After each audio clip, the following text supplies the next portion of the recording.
నిర్గమకాండము 17వ అధ్యాయము. తరువాత ఇశ్రాయేలీయుల సర్వ సమాజము యెహోవా మాట చొప్పున తమ ప్రయాణములలో సీను అరణ్యము నుండి ప్రయాణమైపోయి రెఫీదీములో దిగిరి. ప్రజలు తమకు త్రాగ నీళ్లు లేనందున మోషేతో వాదించుచు త్రాగుటకు మాకు నీళ్ళిమ్మని అడగగా, మోషే, మీరు నాతో వాదింపనేలా, యెహోవాను శోధింపనేలా అని వారితో చెప్పెను. అక్కడ ప్రజలు నీళ్లు లేక దప్పికొని మోషే మీద సణుగుచు, ఇదెందుకు? మమ్మును, మా పిల్లలను, మా పశువులను దప్పిచేత చంపుటకు ఐగుప్తులో నుండి ఇక్కడికి తీసుకొని వచ్చితిరనిరి. అప్పుడు మోషే యెహోవాకు మొరపెట్టుచు, ఈ ప్రజలను నేనేమి చేయుదును? కొంతసేపటికి నన్ను రాళ్లతో కొట్టి చంపుదురనెను. అందుకు యెహోవా, నీవు ఇశ్రాయేలీయుల పెద్దలలో కొందరిని తీసుకొని ప్రజలకు ముందుగా పొమ్ము. నీవు నదిని కొట్టిన నీ కర్రను చేతపట్టుకొని పొమ్ము.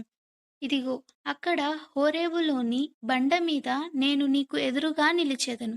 నీవు ఆ బండను కొట్టగా ప్రజలు త్రాగుటకు దానిలో నుండి నీళ్లు బయలుదేరునని మోషేతో సెలవీయగా, మోషే ఇశ్రాయేలీయుల పెద్దల కన్నుల ఎదుట అట్లు చేసెను.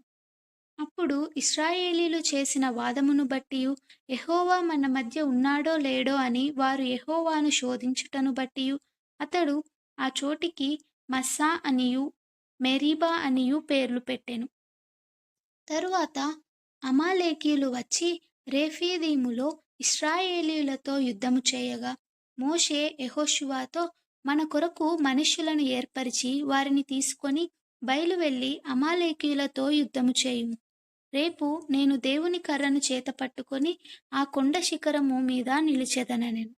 యెహోషువ మోషే తనతో చెప్పినట్లు చేసి అమాలేకీయులతో యుద్ధమాడెను. మోషే, అహరోను, హూరు అనువారు ఆ కొండ శిఖరం ఎక్కిరి.